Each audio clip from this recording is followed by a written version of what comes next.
tadi ada mungkin perlu dipertegas lagi hal-hal yang tadi berbeda ya antara yang sholat jamaah biasa dan sholat jamaah yang dialam. Jadi mungkin ada matriknya atau mungkin yang berbeda itu tadi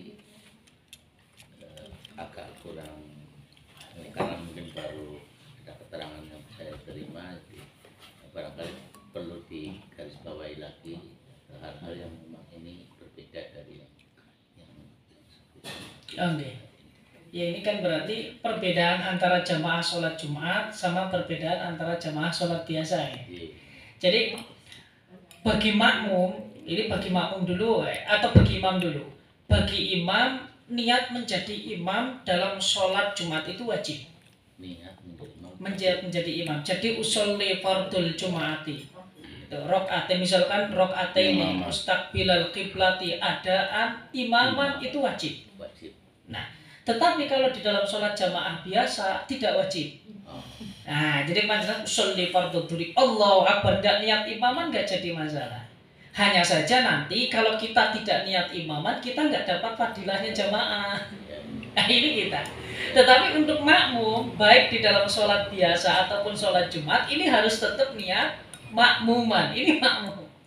Jadi kalau imam beda. Kalau di dalam sholat fardu niatul imamah, niat menjadi imam itu tidak wajib. Tetapi kalau dalam sholat Jumat niatul imamah itu wajib. Lah kalau di dalam sholat biasa kalau kita tidak niat untuk menjadi imam maka kita tidak mendapatkan fadilahnya jemaah. Ini yang pertama. Kemudian yang kedua, di dalam sholat Jumat itu kan wajib bagi laki-laki, kemudian kewajiban daripada dia di dalam jamaah sholat Jumat itu harus mendapatkan 1 rakaat yang pertama itu. Lah rakaat yang pertama ini harus dilakukan secara berjamaah. Nah ini agar kita sholat Jumatnya sah menjadi sholat Jumat. Untuk rakaat kedua makmum boleh mufarokoh. Ini rakaat yang kedua. Sekarang kasus, karena memang rakaat yang pertama ini adalah wajib. Kalau ada orang ketinggalan sholat Jumat, jumpai imam rakaat yang kedua, niatnya tetap niat sholat Jumat, hanya saja nanti sholatnya sholat duhur. Nah ini kalau menjumpai imam pada rakaat yang kedua, karena dia sudah ketinggalan jamaah 1 rakaat.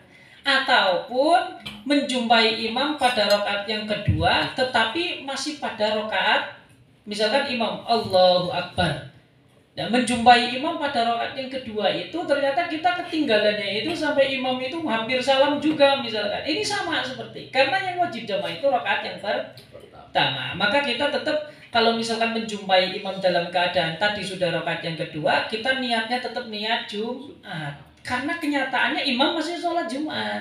Tetapi kita sholatnya nanti sholat duhur. Jadi rakaatnya bukan 2 lagi tapi 4. Ini yang dikenal dengan sholat wala nawa wala sholat ini. Tetapi kalau di dalam sholat jamaah yang lain ini nggak jadi masalah. Tetap patokan dapat 1 rakaat dan 3 rakaat itu tetap tidak diperhitungkan di dalam segi sah dan tidaknya jamaah kita.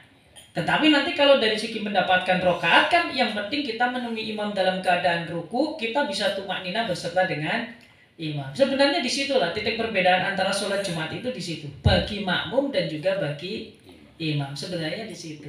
Sederhana sebenarnya. Nyambung ya ngapunten. Nggih monggo. Menawi tadi rakaat kan sholat yang kedua nih rakaat kedua tapi 1 rakaat sholat Jumat. Berarti nambahnya 3. 3 nih. Iya, kalau kita menjumpai imam pada ruku, berarti kita nambahin 3. Itu rakaat yang pertama itu sakral itu sholat Jumat. Jadi makanya kalau sholat Jumat kita coba bahas malesan.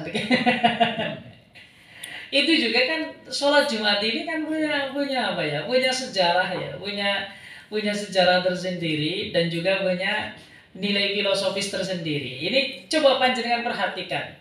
Perbedaan sholat Jumat dengan sholat yang lain. Sholat Jumat itu khutbahnya sebelum sholat. Sementara sholat yang lain yang ada khutbahnya pasti khutbahnya setelah sholat. Idul Fitri setelah sholat. Idul Adha setelah sholat. Sholat istisqa setelah sholat. Ini karena memang dulu kasus Di awal-awal diwajibkan sholat Jumat ini memang khutbah itu setelah sholat. Ternyata kasusnya orang-orang itu ketika sholat loh, sing wajib sholat kok kabur gitu kan. Lah makanya ini kan yang mendasari turun daripada ayat ya ayyuhalladzina amanu idza nudiya lis-sholati min yaumil jumu'ati fas'au ila dzikrillahi wa dzarul bai'. Nah, ketika Allah menyinggung semacam itu akhirnya susunan sholat Jumat itu dirubah, khutbah dulu baru sholat 2 rakaat. Jadi ini sebenarnya dulu tetap normal, sholat baru khutbah. Nah, karena memang di dalam sholat Jumat ini banyak kasus, akhirnya Allah itu merubah tatanan sholat Jumat sehingga khutbah dulu baru kemudian sholat. Ini memang dilakukan oleh Kanjeng Rasul Sallallahu Alaihi Wasallam dan itu akhirnya menjadi sunnah sampai sekarang ini. Nah, sehingga termasuk khutbah ini adalah syarat sahnya Jumat. Ini kasusnya dulu itu bubar itu. Kalau ada yang berpendapat begini, entah itu mungkin mazhab Syafi'i ya, bahwa khutbah itu merupakan rangkaian adalah hakikatnya 2 rakaat sholat duhur. Makanya kalau khotib dengan imam berbeda itu disarankan untuk mufasil. Itu istilah ikhtilaf lah pendapat ya. Jadi apa betul bahwa khutbah itu merupakan hakikatnya 2 rakaat sholat duhur? Kalau hakikat daripada 2 rakaat sholat duhur itu kelihatannya bukan, tetapi bahwasanya khutbah ini rangkaian daripada sholat Jumat. Kemudian antara khutbah dan sholat Jumat ini adalah sesuatu yang sangat terikat. Nah, sesuatu yang sangat terikat ini maksudnya apa? Khutbah ini menjadi syarat sahnya daripada Jumat. Ya, sehingga orang-orang yang hadir pada saat prosesi sholat Jumat ini kan diusahakan juga hadir pada saat prosesi khutbah. Makanya ketika sholat Jumat ini bagi pendapat yang muktamad di dalam mazhab Syafi'i jamaahnya harus 40 atau 41. Nah ini kan di antara 40 dan 41 ini diantaranya adalah orang-orang yang harus hadir betul di dalam khutbah. Nah, apalagi kalau kita itu yang namanya insot itu kan sunat, tapi kalau menurut Imam Malik itu wajib. Jadi semua daripada makmum yang 40 itu harus benar-benar mendengarkan serius betul daripada khutbahnya khotib. Nah, itu syaratnya mukimin atau tidak? Ya tetap ada 5 itu ya. Termasuk adalah mukim sama mustautin. Ini syarat wajibnya. Tetapi kemudian ini menjadi sah dengan adanya mukimin saja sebenarnya cukup.